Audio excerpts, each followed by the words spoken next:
کبھی آپ نے سوچا ہے کہ کوئی انسان اپنی پوری زندگی ایک نظریے کی حفاظت میں لگا دے، ڈبیٹ جیتے، کتابیں لکھے، اپنے نام کو ایک پہچان بنا دے اور پھر زندگی کے آخری حصے میں آ کر اپنی ہی پوری عمارت کو خود گرا دے؟ ایسا انسان کمزور نہیں ہوتا بلکہ شاید سب سے زیادہ بہادر ہوتا ہے۔ یہ کہانی ہے اینٹنی فلو کی، ایک ایسا فلسفی جسے ایتھیسٹ دنیا نے اپنا ہیرو بنایا، ایک ایسا دماغ جس نے خدا کو غیر ضروری، بے معنی اور غیر موجود ثابت کرنے کے لیے اپنی جوانی سے بڑھاپے تک جان کھپا دی، لیکن آخر میں اسی نے کہا میں غلط تھا۔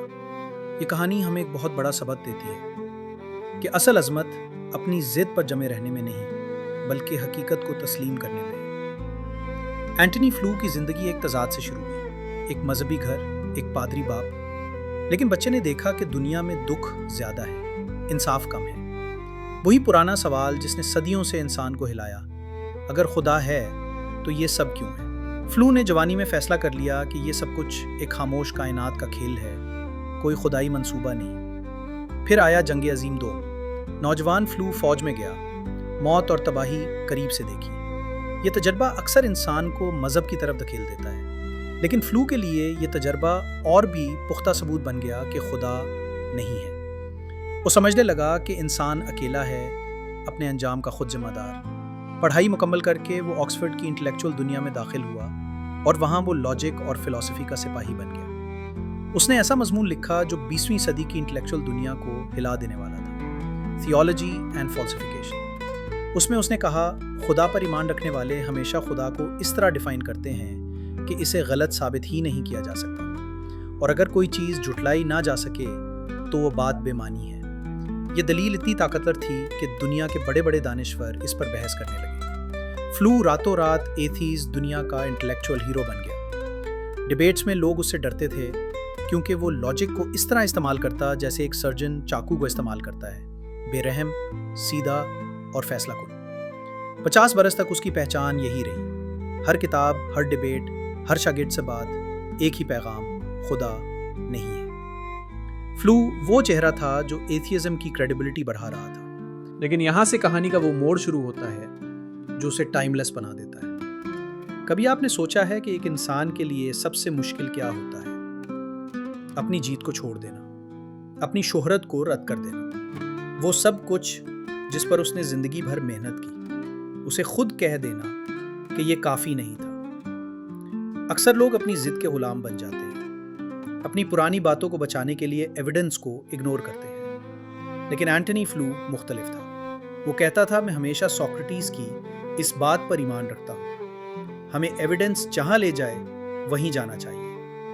اور بڑھاپے میں ایویڈنس نے نئی کہانی سنانا شروع کی۔ بایولوجی کی دنیا نے اسے حیران کر دیا۔ ڈی این اے کا کوڈ یہ رینڈم کیمیکل چین نہیں بلکہ ایک پیچیدہ لینگویج ہے، ایک انفارمیشن سسٹم ہے۔ فلو نے کہا ایک کتاب خود بخود پیدا نہیں ہوتی، تو ڈی این اے جو زندگی کی سب سے بڑی کتاب ہے وہ خود کیسے آ سکتی ہے؟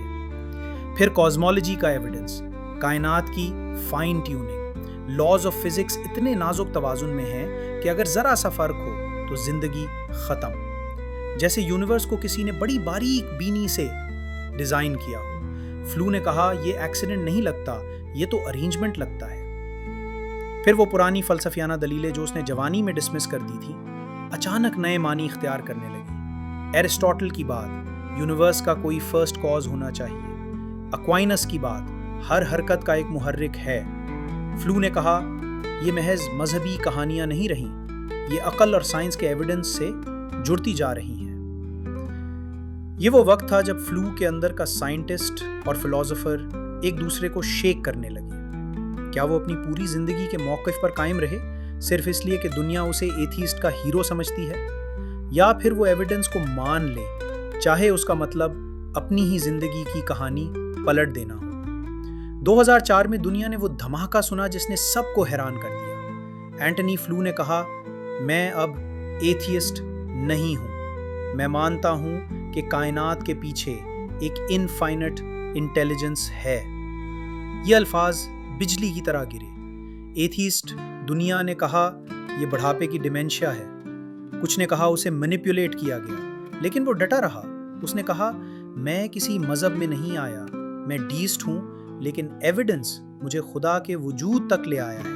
میں اپنے پرانے موقف کا غلام نہیں ہوں، میں سچائی کا غلام ہوں۔ یہاں رک کر سوچیے، کیا ہم بھی اپنی پرانی ضد کے قیدی بن جاتے ہیں؟ ہم اپنی سوچ بدلنے سے ڈرتے ہیں کیونکہ لگتا ہے کہ شاید دنیا ہمیں کمزور سمجھے، لیکن حقیقت یہ ہے کہ سب سے بڑی طاقت اپنی ضد توڑنے میں ہے۔ اینٹنی فلو نے اپنی جرنی ایک کتاب میں لکھی، دیر از اے گاڈ۔